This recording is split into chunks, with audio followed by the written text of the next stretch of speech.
ঢাকায় থাকলে মনে হয় নোয়াখালীতে ঠান্ডা বেশি, আবার নোয়াখালীতে থাকলে মনে হয় ঢাকাতে ঠান্ডা বেশি। এর মধ্যে মজার বিষয় হচ্ছে কালকে শুক্রবার, আর শুক্রবার মানে প্রচুর ঘোরাঘুরি, খাওয়া দাওয়া সবকিছু মিলায় আজকের ব্লগটা। রাতে ডিনারের জন্য আগে ভাত বসায় দিছি আর সাথে থাকতেছে মুরগি। আজকে অনেক রাত হয়ে গেছে, কান্না টান্না শেষ করতে। কাজের ফাঁকে আমি একটু ফিরনিও রান্না করে নিলাম। ফিরনি খেতে আমার অনেক ভাল লাগে, আর ভাত খাওয়ার পরে তো আমাদের ডেজার্ট খাওয়ার একটা বাজে অভ্যাস। ইউজুয়ালি 12টার পরে আমাদের গ্যাস প্রায় চলে যায়, বাট কেমনে জানি কালকে গ্যাসটা ছিল।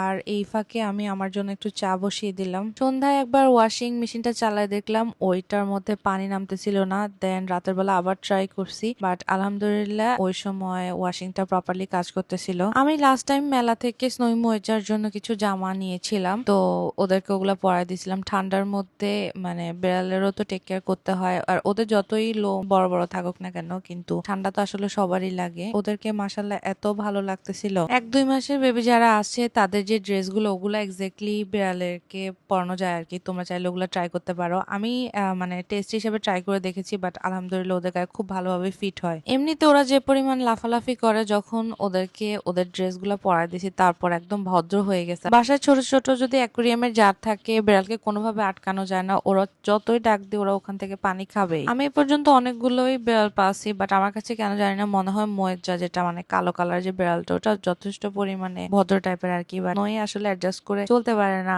আর তোমরা ভিডিওতে দেখতেছো ওরা এই ভিডিওর মধ্যে মারপিট শুরু করে দিছে। এই ভিডিওটা যেহেতু সন্ধ্যার পর থেকে নেওয়া, রাতের প্রায় তখন বাজতেছিল 1:30 বলতে পারো মধ্যরাত। তখন আবার খিদে লেগে গেছিল, তখন এক্সট্রা করে পাউরুটিকে একটু ঘির মধ্যে টস করে নিছি, আর এটার সাথে যে চিকেন রান্না করছিলাম তখন ওই চিকেনটাও গরম করে নিছি। বাসায় রেডিমেড পরোটা ছিল, কিন্তু তখন ইনস্ট্যান্ট মনে ছিল না পরোটার কথা। ভাবছিলাম যে পরোটার পরিবর্তে যদি পাউরুটিটাকেও টস করে নিই তাও সেম টেস্টটাই পাবো। এখন তোমরা গ্রিন কালার যে ড্রিঙ্কসটা দেখতেছো, এটা কাইন্ড অফ মাচার মতো ড্রিঙ্কস আর কি। আর খেতে অনেক মজা। তো যখন টাইম পাই তখন আমরা একটু ট্রাই করে, আমি ভাবতেছি এটাকে একদম ঘন যে ডাবল ক্রিম আছে আর কি, ওইটা দিয়ে একবার ট্রাই করে দেখবো এক্সাক্ট মাচার ফ্লেভারটা আসে নাকি। আর এটা হচ্ছে পরদিন একদম আর্লি ঘুম থেকে উঠে পাউরুটি নিছি আর সাথে ডিম পোচ রাখছি। তোমরা যারা আমার রেগুলার ভিডিও দেখো তারা অলরেডি খেয়াল করেছো আমি সকালবেলা ঘুম থেকে উঠে ডিম পোচ, ডিম ভাজি বা ডিমের চর্দা খেতেই পছন্দ করি। চা খাওয়ার জন্য আমার কোনো রিজন লাগে না। আমি ঘুম থেকে উঠেও চা খাই, আবার ঘুমাতে যাওয়ার আগেও চা খাই।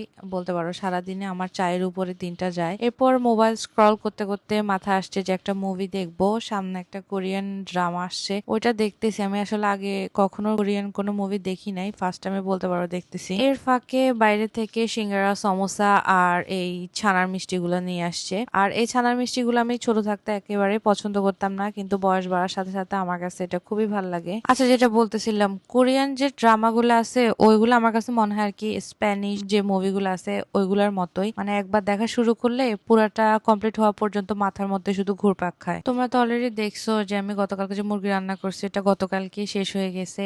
দেন আজকে আমি আবার নতুন করে মুরগি রান্না করলাম, ভাত গরম করলাম, আর এর পাশাপাশি ডিমগুলাকে কোরমা রান্না করলাম। দুপুরের লাঞ্চ শেষ করে চলে গেছি নোয়াখালী পৌর পার্ক। আই গেস আজকের ভিডিওটা এতটুকু পর্যন্ত। ভিডিও ভালো লাগলে লাইক কমেন্ট শেয়ার করবা। দেখা হচ্ছে পরের ভিডিওতে। সবাই ততক্ষণ পর্যন্ত ভালো থাকবা, আমাদের জন্য দোয়া করবা। আল্লাহ হাফেজ।